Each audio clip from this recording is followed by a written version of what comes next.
Hello everyone. तो आज हम मोल कॉन्सेप्ट के 10 क्वेश्चन डिस्कस करने वाले हैं और ये 10 क्वेश्चन बहुत ही बेहतरीन क्वेश्चन होंगे। ये आपके कॉन्सेप्ट को क्लैरिफाई कर देंगे बिल्कुल एकदम बेहतरीन तरीके से। अगर आपको कुछ भी कन्फ्यूजन है, अभी भी क्वेश्चन सॉल्व करने में प्रॉब्लम हो रही है, तो आप इन क्वेश्चन के थ्रू अच्छे से पूरा क्लैरिफिकेशन ला सकते हो। तो देखो, पहला क्वेश्चन है volume of 32 gram of O2 gas at STP। तो देखो, इस क्वेश्चन को सॉल्व कैसे करना था। जो मोल का फॉर्मूला होता है वो एक तो अपन जानते हैं वेट अपॉन मॉलिक्यूलर वेट, ठीक है। तो यहाँ पे वेट गिवन है, ठीक है, लेकिन आपसे पूछा क्या था, वॉल्यूम पूछा था। और एक दूसरा मोल का फॉर्मूला होता है वॉल्यूम अपॉन 22.4। तो ये पूरा मोल का फॉर्मूला है ना, ये आप अप्लाई कर सकते हो। अरे जो क्वेश्चन में गिवन हो अकॉर्डिंग टू क्वेश्चन, मान लो वॉल्यूम की बात कर रहा है तो ये वाला अप्लाई कर लो, दूसरा बाकी कुछ पूछ रहा है तो आप उसके अकॉर्डिंग कर लो। तो यहाँ पे वेट हमें पता था 32 ग्राम गिवन था, ऑक्सीजन का मॉलिक्यूलर वेट कितना होता है 32, और वॉल्यूम पूछा था और ये आपके फॉर्मूले में होता है। तो ये कैंसिल, वॉल्यूम आ गया 22.4 लीटर। तो ऑप्शन नंबर सी सही हो जाएगा। नेक्स्ट क्वेश्चन देखते हैं, the number of significant figure. तो देखिए ये वैल्यू आपको गिवन था, ठीक है, तो इसका तो कोई मतलब नहीं है सिग्निफिकेंट में, है ना। अब आप देखो ये जो नंबर है, अगर जीरो मान लो, टू नॉन जीरो नंबर के बिटवीन में आ रहा है ना, in between two non zero number के बिट आ रहा है जीरो, तो उसको सिग्निफिकेंट में काउंट करेंगे। तो कितने हो गए, 1 2 3, तो टोटल कितने हो जाएंगे, 3 आ जाएंगे। तो ऑप्शन नंबर 3।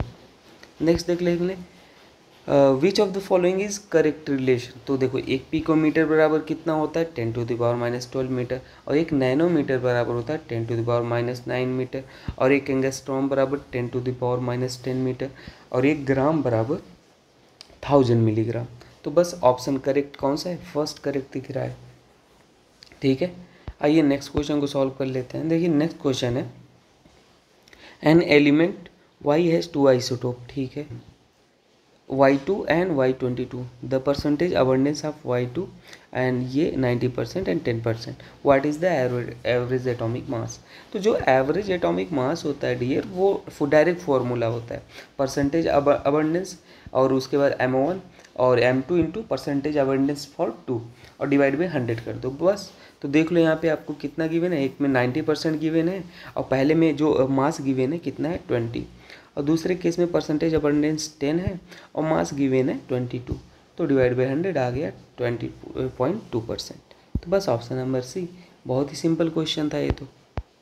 नेक्स्ट देख लेते हैं, मोलैरिटी ऑफ प्योर वाटर की आपसे पूछा था। तो देखो सबसे पहले आपको बता दूं मोलैरिटी क्या होता है, number of moles of solute in 1 litre solution, simple, ठीक है। तो अगर फॉर्मूला लिखना चाहे तो मोलैरिटी बराबर क्या हो जाएगा, number of moles of solute divide by volume in litre. अब देखो हमें क्या चाहिए, मोल चाहिए। सबसे पहले सॉल्यूट के मोल निकालने हैं, तो मोल के लिए आप क्या करोगे, मोल के लिए कैसे, सबसे पहले हम एक काम पता है, डेंसिटी जो वाटर का होता है 1 ग्राम पर ml होता है, मतलब 1 ml के लिए जो डेंसिटी होता है वो 1 ग्राम आता है, मतलब DH2 आ जाएगा 1 ग्राम पर ml। तो अगर डेंसिटी बराबर क्या फॉर्मूला अपन जानते हैं, मास अपॉन वॉल्यूम, तो डेंसिटी 1 हो गया, मास आपको नहीं पता था, और सॉल्यूशन कितना हो जाएगा 1000 बाई 1 लीटर, मतलब 1000 ml हो जाएगा, है ना। तो 1 लीटर की बात हो रही है, तो यहाँ पे अपने पास आ जाएगा m बराबर आ जाएगा 1000। मतलब ऐसे सोच सकते हो, अगर 1 ग्राम की, है ना, 1 ग्राम में 1 ml है, तो 1000 ml में कितने ग्राम हो जाएंगे, 1000 ग्राम हो जाएंगे। तो वही है, मास कितना आ गया 1000 ग्राम आ जाएगा।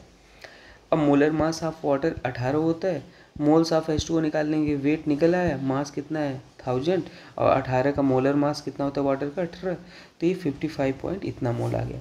तो मोलैरिटी आपके पास कितना आ जाएगा, मोलैरिटी आपको मोल निकल आया, और वॉल्यूम कितना है आपके पास 1 लीटर है, 1 लीटर बराबर 1000 ml है ना, 1 ही लीटर है, तो आपके पास इतना। तो ये याद रख लो, प्योर वाटर का जो मोलैरिटी होता है वो 55.56 होता है।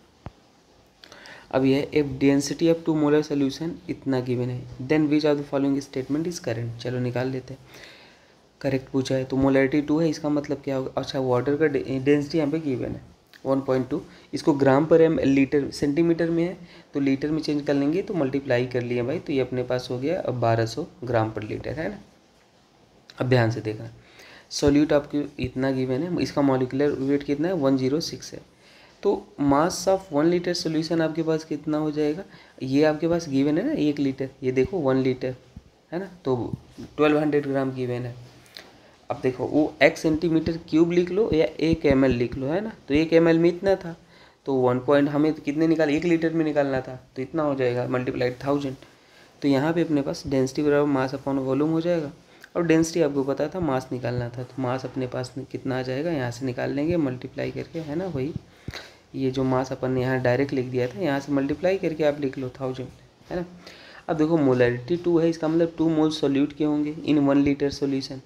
तो मास ऑफ सोल्यूट अगर निकालेंगे तो मोल्स कितना जो है, वेट अपॉन मॉलिक्यूलर वेट, तो मोल्स अपने पास 2 है, वेट नहीं पता था, है ना, सोल्यूट का, और ये अपने पास मॉलिक्यूलर वेट आपको गिवन था, तो वेट आ गया 212 ग्राम। मास ऑफ सॉल्वेंट कितना हो जाएगा, अब सोल्यूट प्लस सॉल्वेंट से मिलके क्या बनता है, सॉल्यूशन बनता है। तो हम एक काम करते हैं, जो भी हमारे पास सॉल्वेंट है उसमें माइनस कर देंगे, जो भी सॉल्यूशन है उसमें माइनस कर देंगे सोल्यूट, तो अपने पास क्या आ जाएगा, सॉल्वेंट आ जाएगा। तो सॉल्वेंट का मास इतना आ गया। अब मोलैलिटी क्या होता है, number of moles of solute divide by mass of solvent in kg। तो सोल्यूट आपके पास 2 था, मास अभी आपने निकाल लिया इतना, 2.02 मोल आ जाएगा। तो आप देख पा रहे हो क्लियरली, जो मोलैरिटी है मोलैलिटी है वो मोलैरिटी से ज़्यादा है, तो मोलैरिटी से ज़्यादा आएगी। ठीक है, तो आई होप आपको ये समझ में आया होगा। ठीक है, तो मोलैरिटी से ज़्यादा है। बढ़िया क्वेश्चन था, एनसीईआरटी क्वेश्चन है। अब ये है, if mole fraction of NaOH in aqueous solution of NaOH is इतना, देन मोलैलिटी। तो मोल फ्रैक्शन NaOH का 0.2, मोलैलिटी आपसे पूछा था। तो हमें पता है मोल फ्रैक्शन का सम जो होता है वो 1 के बराबर होता है, तो जाई NaOH जाई H2 1 के बराबर हो जाएगा, और जाई H2 अपने पास 0.8 आ गया। अब देखो मोल फ्रैक्शन ऑफ NaOH निकालेंगे, तो NaOH के mole divide by total mole, तो number of moles of solute कितना है आपके पास, 0.2, जो कम अमाउंट में होता है उसको सोल्यूट बोलते हैं, है ना, NaOH। और number of moles of solvent minus ये 0.8 आ गया यहाँ पे। तो अपने पास लेट टोटल मोल अपने पास कितने थे, 1 थे, तो NH2O अपन को H2O के मोल कितने आए थे, ये देखो 0.8, तो वेट अपॉन मॉलिक्यूलर वेट हो जाएगा। तो यहाँ से हमारे पास मॉलिक्यूलर वेट वाटर का कितना होता है, 18 होता है, तो वेट निकाल लेंगे, तो ये मल्टीप्लाई हो गया, तो ये अपन ने मल्टीप्लाई करके लिख लिया यहाँ पे, 0.8 में 18, ये इतना आ गया, और इसको kg में चेंज कर लिया, क्योंकि अपन को चाहिए ना ये सॉल्वेंट की वेट चाहिए, है ना, मोलैलिटी निकालते हैं। मोलैलिटी क्या होता है, number of moles of solute divide by mass of solvent in kg, जो कि यहाँ पे निकाल लिया, तो इतना आ जाएगा। ठीक है, आइए नेक्स्ट क्वेश्चन को सॉल्व करते हैं। Number of carbon atom present in 90 gram of glucose. तो ग्लूकोज आपके पास ये होता है, मोल निकालो पहले, मोल बराबर वेट अपॉन मॉलिक्यूलर वेट, 90 ग्राम गिवन था, और मॉलिक्यूलर वेट ग्लूकोज का 180 होता है ना, चाहे ये निकाला है, देख लो आप। कार्बन कितने, 6 × 12 और 12 × 1 हाइड्रोजन 6 × इतना, तो ये 0.5 आ गया। अब यहाँ पे देखो 1 मॉलिक्यूल ग्लूकोज में कितने कार्बन है, 6 कार्बन है। अगर ग्लूकोज का 1 मॉलिक्यूल ले रहे हैं, पूरा ग्लूकोज है 1 मॉलिक्यूल, तो इसमें कितने कार्बन आ रहे हैं, 6। तो नंबर ऑफ एटम कैसे निकालेंगे, मोल फॉर्मूला होता है into Na into number of carbon atom. Mole आपने कितना निकाल लिया, इतना आ गया, Na आपके पास इतना होता है, और कार्बन 6 है, तो अपने पास ये आ जाएगा। ठीक है, तो अपने पास ये सिंपल आ गया। और आपको किस फॉर्म में गिवन है आंसर, तो कोई बात नहीं, इसको 3 6 5 जा 3 Na आ जाएगा ना, Na के फॉर्म में लिखना चाहते हो तो मल्टीप्लाई 6 का मल्टीप्लाई इसमें कर लो, और ये Na है तो ये आ जाएगा। ठीक है, नेक्स्ट देख लेते हैं। 56 gram of N2 and 64 gram of are mixed with 80 gram of then mole fraction. चलो देख लेते हैं। मोल ऑफ N2 निकाल लो 2 mole, mole of CH4 4 mole, moles of SO2 weight upon molecular weight सबका निकालिए, टोटल मोल 7। मोल फ्रैक्शन आप methane पूछा था, तो मेथेन के mole divide by total mole, तो ये अपने पास 0 पॉइंट इतना आ गया। अगर N2 का पूछा होता तो N2 के मोल 2 थे divide by total mole, SO3 का पूछा होता 1/7, तो ऑप्शन नंबर ये आ जाएगा। लास्ट क्वेश्चन देख लेते हैं। What rate of 50% H2SO4 solution required to react completely with 50 gram of limestone.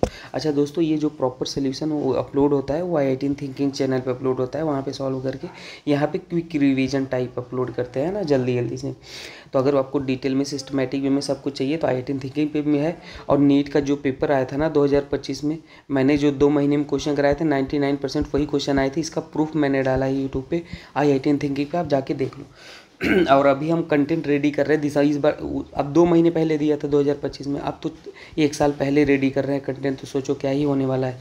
दिसंबर तक कंटेंट रेडी हो जाएगा, ठीक है, ट्राई यही है। तो अनाउंसमेंट करेंगे IIT थिंकिंग पे, आप जाके देख लो सारी चीज़ें, वहाँ से जुड़ जाओ।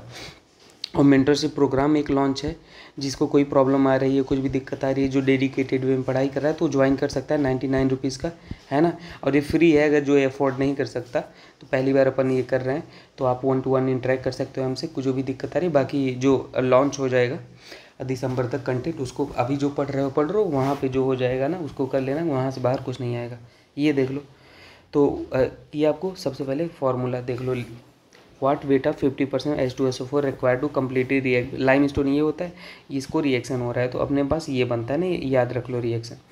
अब देखो unitary method, 1 mole calcium carbonate react with 1 mole of H2SO4, देख लो 1 से 1 H2SO4 रिएक्ट कर रहा है, तो मोल्स आप पहले कैल्शियम कार्बोनेट निकालो, 0.5 आ जाएगा, वेट अपॉन मॉलिक्यूलर वेट।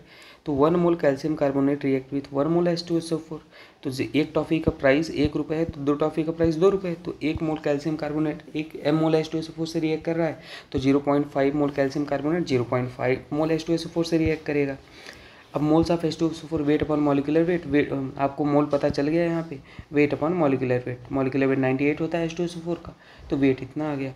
अब देखो 50% H2SO4 let the required solution mass be x, तो 50% ऑफ x बराबर कितना हो जाएगा 49।